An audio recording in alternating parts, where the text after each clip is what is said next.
Hey everybody, welcome back for another episode of The Overlay, a poker podcast brought to you by CCG Poker, Chicagoland's #1 live charity poker experience. Hey Brando, what's going on?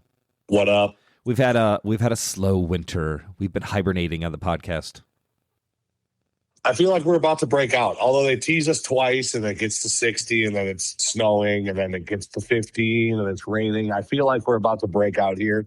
And like we're going to kiss the 30s and 40s goodbye. Like we're done with second winter and like the actual spring will start. Yeah, at least pre-spring. Pre-spring.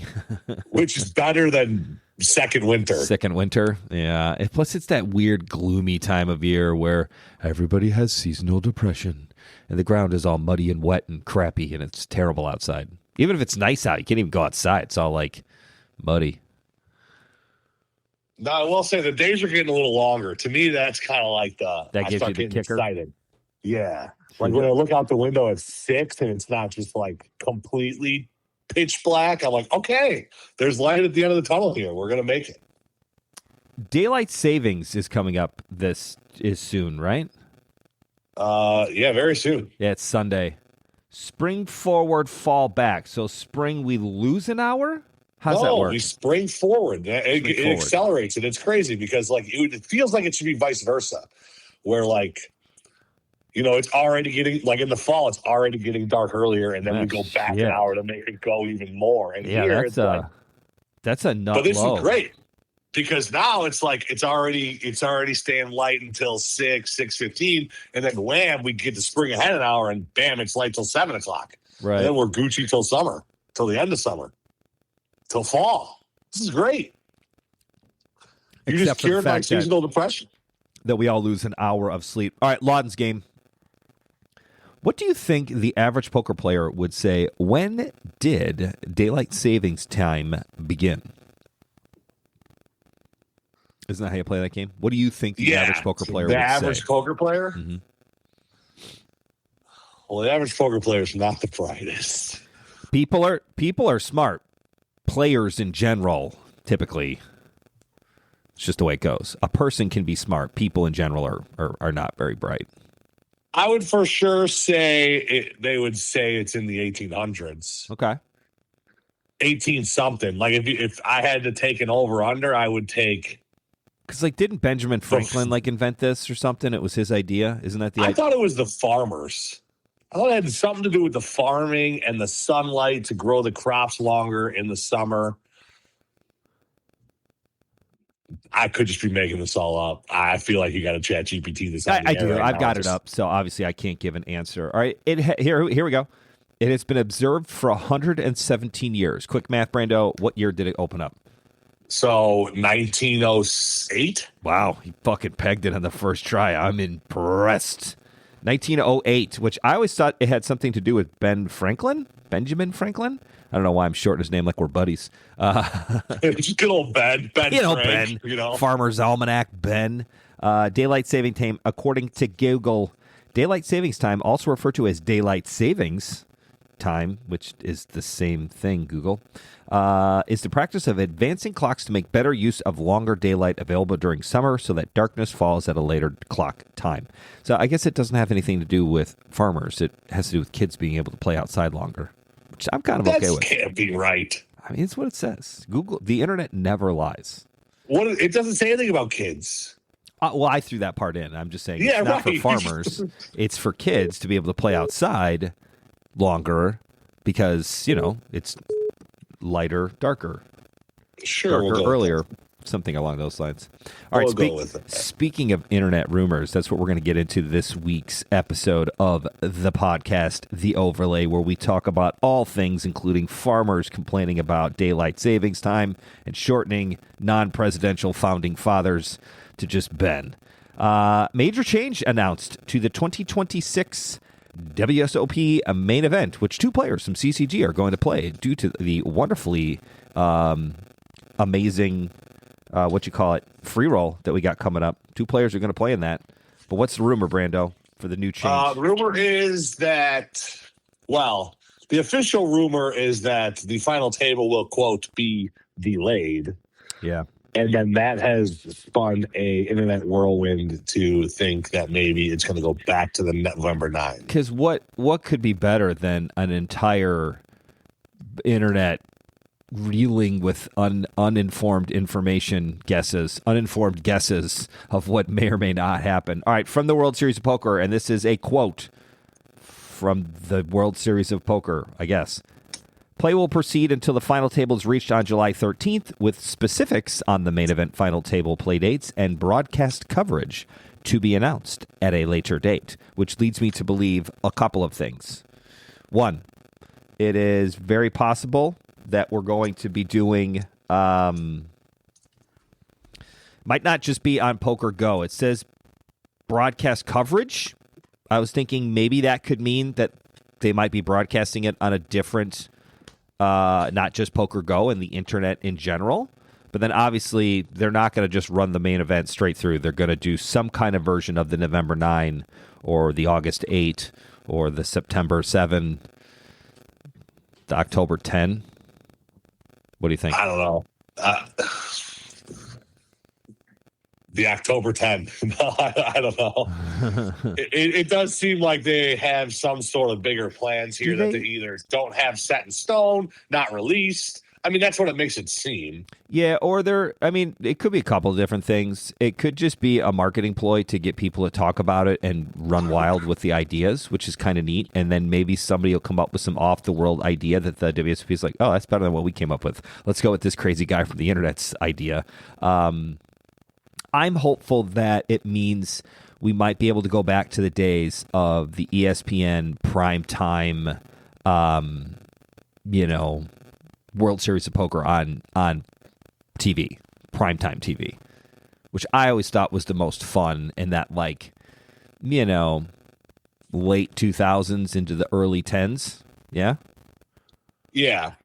Now, are you talking about where they would produce it and put it out every Tuesday night? Yeah. Or are you talking about that was amazing. That was so much fun.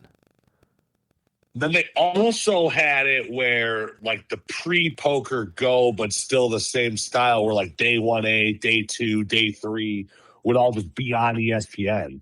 I remember doing, a CCG event at the Max in the bar and just watching that Gail Bauman girl lose quads versus aces full, live on ESPN on, a 15-minute delay. Yeah. That was pretty awesome, too. Maybe they can combine the two of them somehow. Yeah, I liked the idea of the produced show. That was kind of fun. I enjoyed the stories, and a lot of what people are talking about is coming back and getting ideas of getting back into the stories of the people. And they always have the 80-year-old veteran who qualified, blah, blah, blah, blah, blah. It's his lifelong dream to come out and play. And Norm Macdonald, and who's the other guy's name? Lon McCarran. They were good commentators, and they were kind of funny, and it was more of a sports show. I enjoyed that. I thought it was great. And Lon saying goofy ass stuff where he's like, "You gotta get up." Norm. Oh, Norm was the goofy one?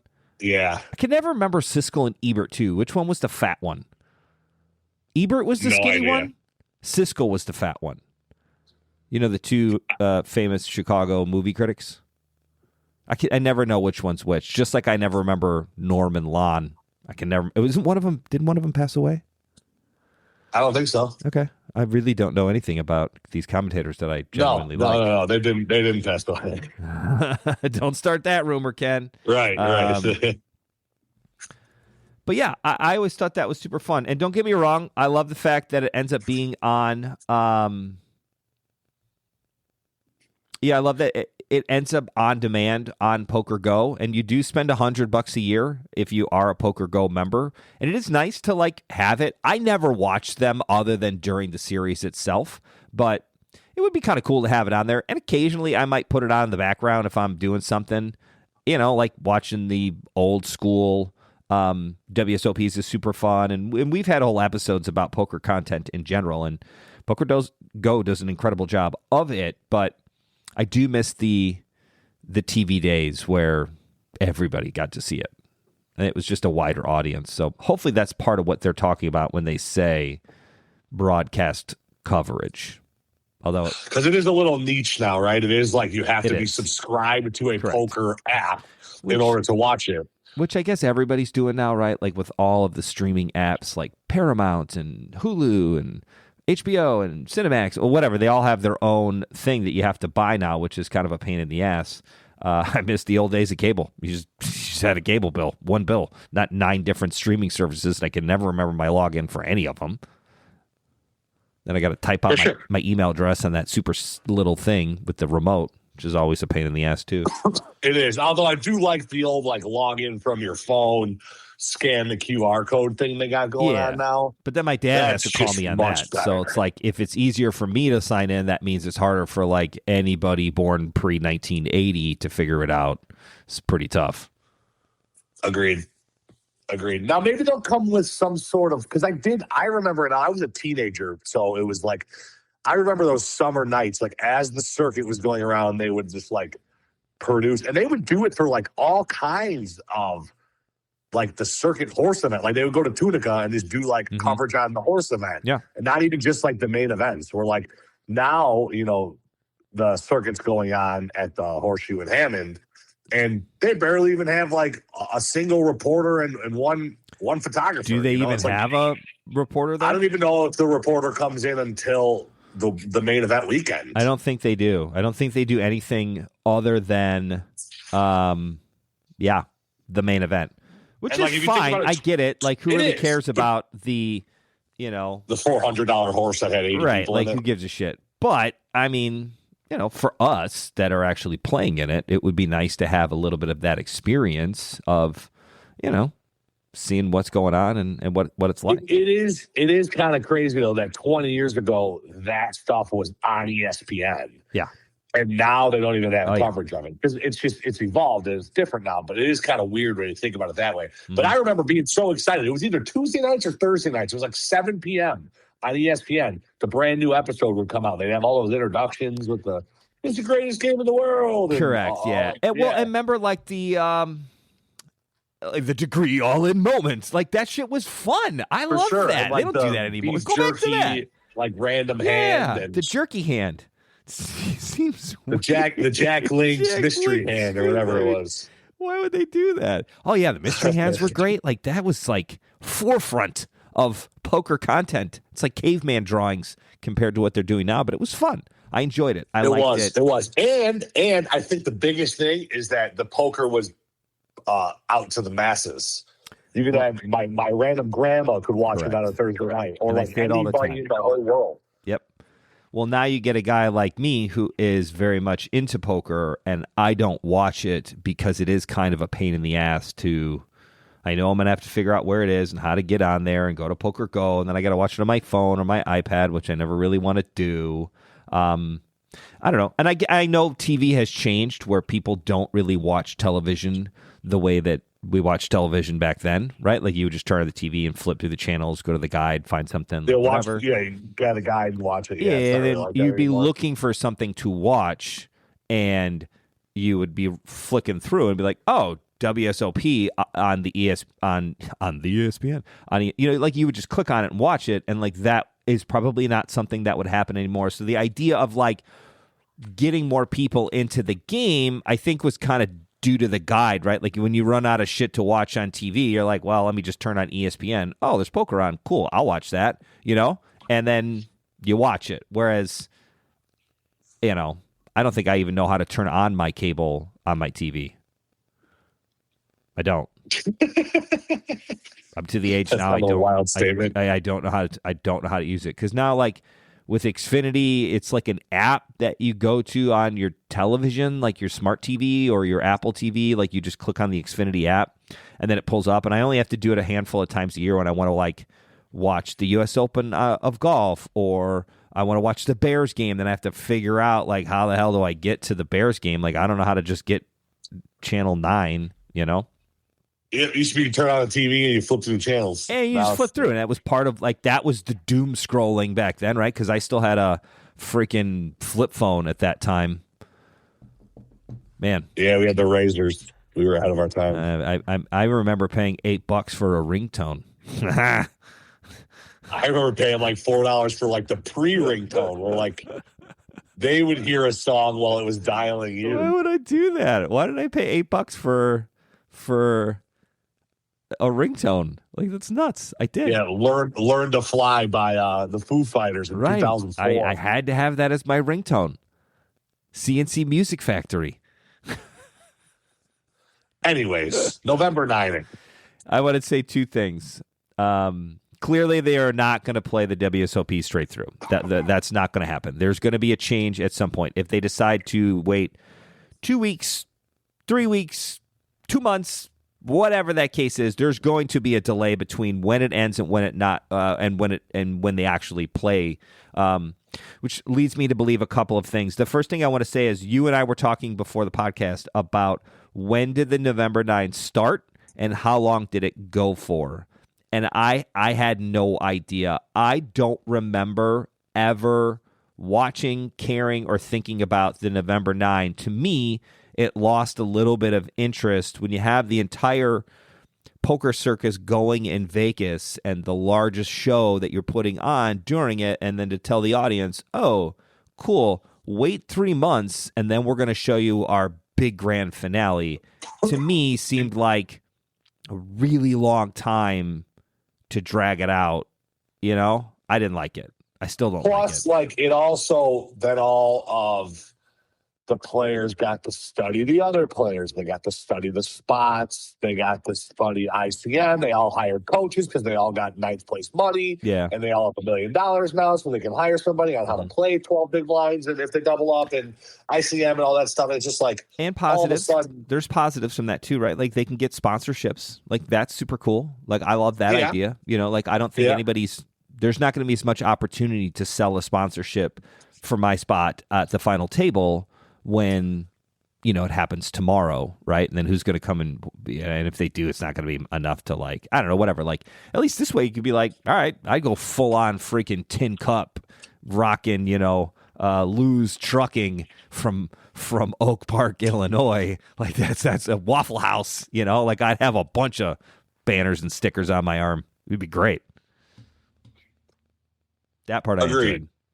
However, that's one small piece of the puzzle for me. I don't know. It just seems like, and I'm all for it. We talked about this before too. It's like, shit, I got knocked out on day 4 and I was exhausted. By day 10, when you're playing for the millions, it's like you got to be running on absolute empty, which is, you know, why Helmuth said you can never win it anymore. And it's a young man's game. They don't have the endurance. And like, he's kind of not wrong. No, it's mentally exhausting to play in any poker tournament. Like all of a sudden, like tournament. You need to be like, I swear somehow, like there's no fat people that make the final table. And that's I'm just like being dead. Like, it's just like speaking as a current big guy here. It's like, thank you for our audience who's never seen us. I don't want them to shame us in any way, shape, or form, but like, I'm just saying, like, you know, all of a sudden, like, you wouldn't think of like posture and breathing and endurance, like those things would make a difference, but now they do. It does. Whereas, like, you know, 40 years ago, everybody that made the final table was smoking a cigarette, drinking beer, and, you know, they didn't really, you know what I mean? And now it's all of a sudden like, you know, you would never talk to a random person on the street like, how much does fitness and health and diet and well-being matter in a poker tournament? They'd be like, 0 out of 10. 0. And I can tell you, I don't know what it is, but it's a greater number than 0. Yeah. And so that's kind of without a doubt. Yeah, and age too. It's like age, just because, you know, your sleep's different and your brain doesn't shut off, and there's just quick so much. Question for you. Yes. From your day ones, and then you do get a break because no matter what day 1 you play, typically there's a break for day 2. Because even if you go back to back day 1, day 2, then you get the second day 2 part, like day 2B off, whatever. So you do get a little break. I didn't though because it was a COVID year, but I didn't. Okay, so in theory, let's say day 3 is when everybody starts. Everybody's in the same day, like everybody's in not the same room, but the same. You know, we're all on the same time frame at this point. There's no more like everybody in the tournament is now playing. Everybody's playing until they're out of chips. That's day 3, let's say. How many days does it take before you get to a final table? Like last year, how many days? And I won't hold you to it, but like you'll have a better guess than I would. It's definitely 7 or 8. So day 8 is when they're down to like the final I want to say day 8 is the final table, and then day 9 is the second day of the final table, and then day 10 is the end of it. So typically it's a 10-day tournament where you're at least playing days 3, 4, 5, 6, 7, 8, 9, 10. That's 8 days in a row of 12-plus hour, that's wild. I do kind of like the idea of now you're talking about 3, 4, 5, 6, 7. Now it's only 5 or 6 days in a row, which seems a little bit more manageable, especially when you're talking about the idea of getting down to where the money, the jumps are so huge. It's a lot different at that point, right? Like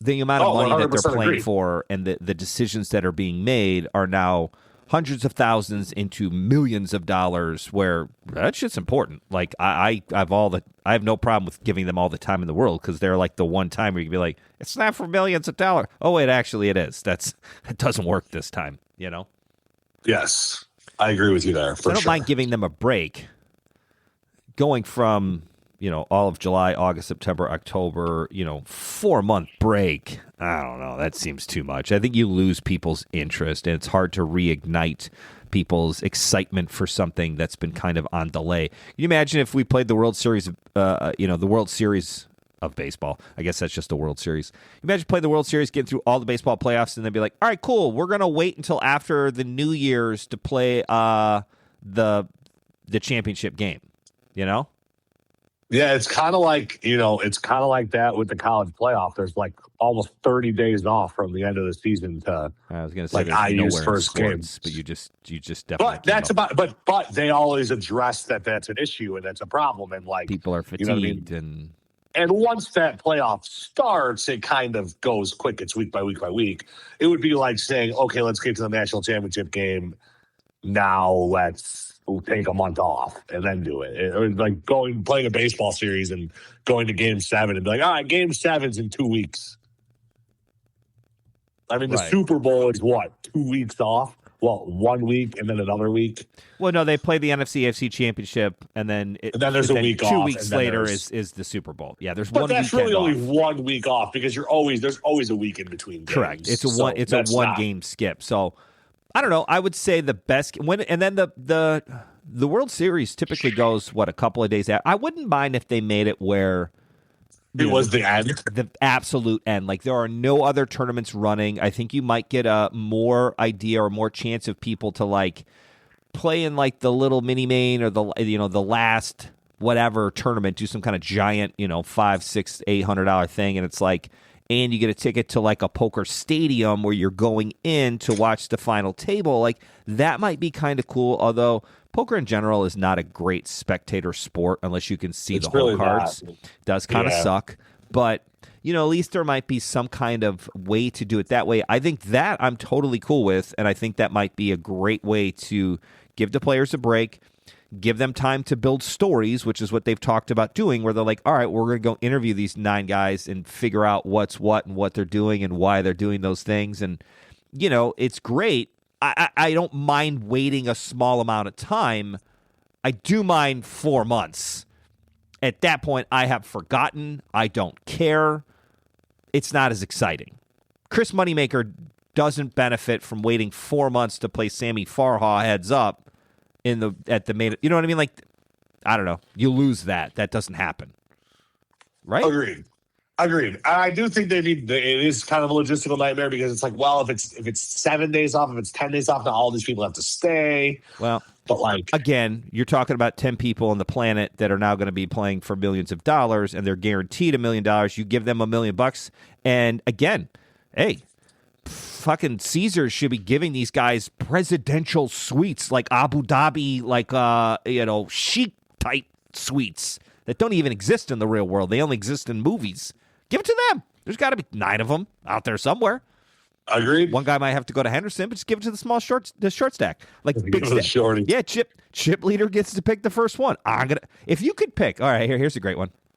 Here's how they're going to do it. They're going to decide who gets what suite where, and Chip Leader gets to go first. Brando, what hotel are you choosing their top dog suite? And I mean like the shit rappers stay in that like you and I have never even heard of. There's like a bowling alley. The ones that have the bowling alleys. Yeah. There's like multiple. There's a spiral staircase with gold lettering that says, I don't know, whatever it says. What hotel would you pick? You're the chip leader. You get first choice. What hotel are you staying Caesar's at? Properties? No. Let's just say, because again, you got to think of it this way. Sponsorship opportunity. This is the first sponsorship opportunity. And they're going to be like, hey, we will give you the suite for however many months or weeks, probably weeks. Let's say they're going to do this like in 2 weeks at the end of and make it like the end of the WSOP, right? So we're going to say it's still in the summer, but it takes place like August 1st, 2 weeks later. So you got a 2-week stay for free in this fancy suite. What hotel would you pick? Because again, Caesars is going to want you to stay at their spots, but also if whatever freaking I think I'm going Bellagio. O'Leary's wants to give you $20,000 to stay in their suite and tell everybody that you stayed in the O'Leary's ping pong suite or whatever they got. O'Shea's. That's the name of the hotel I'm thinking of. Go ahead. You go. I think I'm going. I know that Bellagio has some sick suites, so I would just go there because I've seen like a YouTube video of like top 10 suites in Vegas, and they're just like.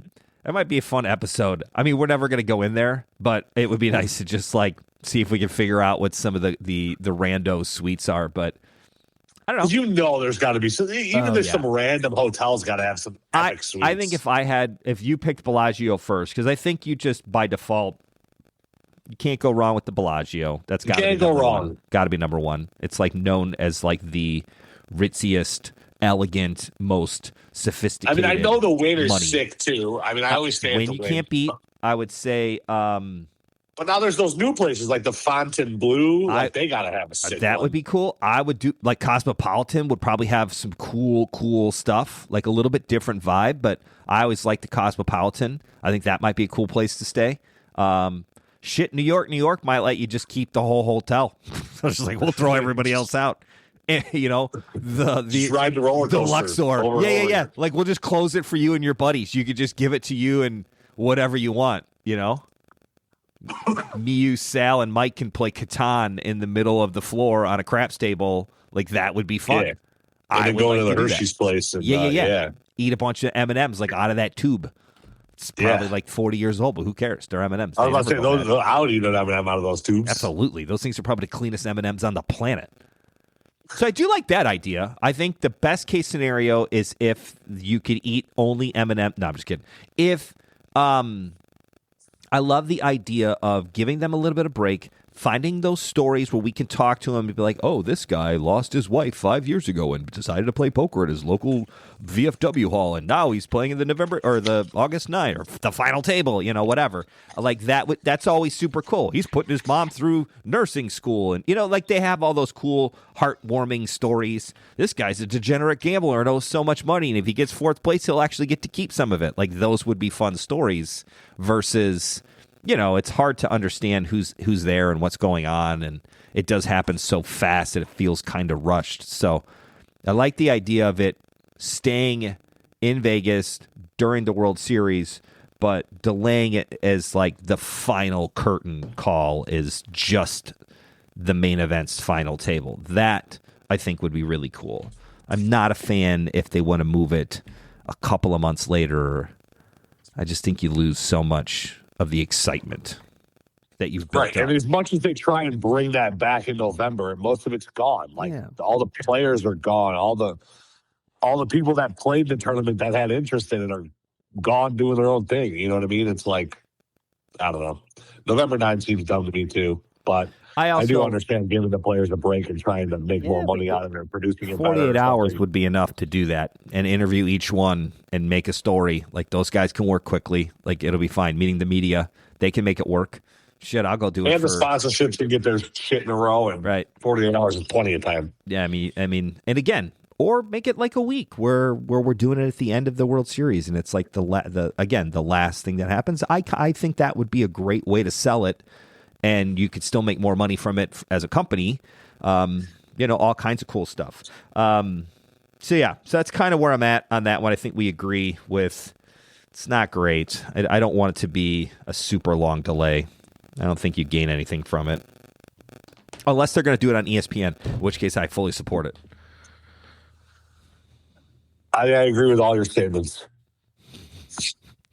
I concur.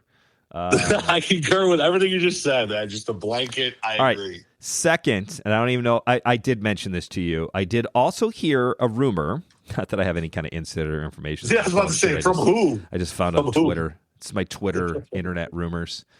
I did see, actually from poker.org this time, that the WSOP for the main event, like not the main event, for the summer, like the WSOP, not the circuits, but like the summer WSOP, the actual WSOP.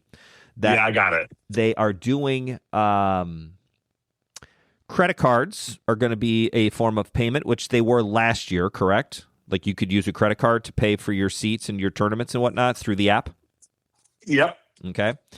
The rumor is that Poker.org leaked that the WSOP is kicking around the idea of not charging fees to use your credit card through the app. That's kind of sweet. It's kind of sweet because as a player, you're like, hell yeah. Like, I actually don't think I'd ever want to put money on my credit card for that. Does open the door of like more people spending what they shouldn't, but that's really not for, it's only for you to decide. That's a discussion for a different day. Yeah. Correct. It's for you. Like, opening a liquor store does not mean now I'm encouraging alcoholics to drink more. I just opened a business. It is what it is, right? Like I don't think that's the business owner's fault. I don't think it's WSOP's fault for offering credit cards. For the amount of good it does, there's some negative effects as well. But I love the idea of them kicking around this idea of saying, hey, we are not going to charge you any fees to use a credit card. We will eat the fees. I think you're going to get more players to play and sign up. Like I instantly, my mind was like, well, shit, I could get extra points. I could get free flights. I could get free hotel rooms. I'm going to do all these points. I'm going to have the cash anyways. I'll just pay it off on the credit card. Like, this is a no-brainer. I love this. This is a great idea. Like, there's so many benefits that will create people to go, oh, honey, I'm going to the WSOP because I'm going to get all these extra free points. How could I not go? Like, it's kind of cool. I think they make more money in the long run by not charging the credit card fees and just getting the extra rake of however many players are coming now that may not have come otherwise. Does that make sense? Yeah. Or, you just get an extra bullet out of them where it's like, I'm already here. I brought my 4,000 in cash. I dusted that, but I do have this credit card that has 4,000 in credit. Maybe I'll just try another 1K barrel or 2 1K barrels, or just like you'll get 4 1K barrels. Right. Yeah. Or 4 1K. I was trying to avoid that, but just a little bit extra juice you'll get out of each player. I think everybody's bankroll kind of swells a tad, especially as the average person that maybe is only bringing 5, 7, 10, 12K to Vegas. I think if you're coming to play 1K events, I mean, you should have 5, 7, 10, somewhere in that range. But if you can have 10K cash and a 15K Apple credit card that's got no limit on it, all of a sudden you got plenty to work with now, Right. Yeah, I think it's good business. I think it's definitely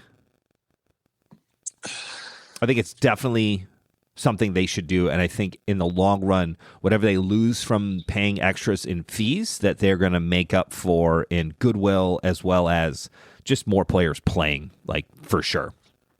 Agreed. I think it's definitely agreed. They turn out like, oh, we're such good guys. We're not going to charge you any extra fees. And in reality, they're going to make more money doing it that way than they would if they'd have just done the fees. It's just good business. Anyways, that's going to be episode 122. 122 episodes in. If you'd asked us in COVID if this would still be going 122 episodes later, my answer would have been no. Probably I would have been like, how long is COVID? COVID didn't exist. It's a figment of my imagination. I've fully believe that now. It'd be one of those Mandela effects in like 10 years. Yeah, I hope then the WSOP takes all of our suggestions into account, and Poker Go, same thing. So hopefully they listen, and the executives that are checking it out will. They're like, wow, I was going to do it this way, but the overlay, they totally sold me. Again, maybe we're the assholes on the internet that they're like, hey, let's just put it out there. We're probably going to do the November 9th thing, and then we'll see if somebody comes up with an idea that's better, and then we'll just claim it as our own. It's great. So maybe we're the guys that came up with that idea. So It's possible. Make sure you come and check us out at any charity poker event near you in the Chicagoland area. If you're playing at the Horseshoe, because it is March of 2026. If you're playing the WSOP Circuit event this weekend, please give a shout out to your players next to you and say, hey, check out this podcast I listened to. Or, hey, if you're interested in tournaments or cash games during the weekends and week, hey, come check out some charity poker in the suburbs. They're great. Other than that, you got anything for us there, Brando? I got nothing else. I just hope that they don't delay it 4 months. That would really suck. Yeah. If they delay it 4 months, I'm going to delay this episode by 4 months. I won't do that. That sounds crazy. Nobody will listen to it at that point. We'll be dead after 123 episodes. We'll see you next time. Bye, everybody. Farewell.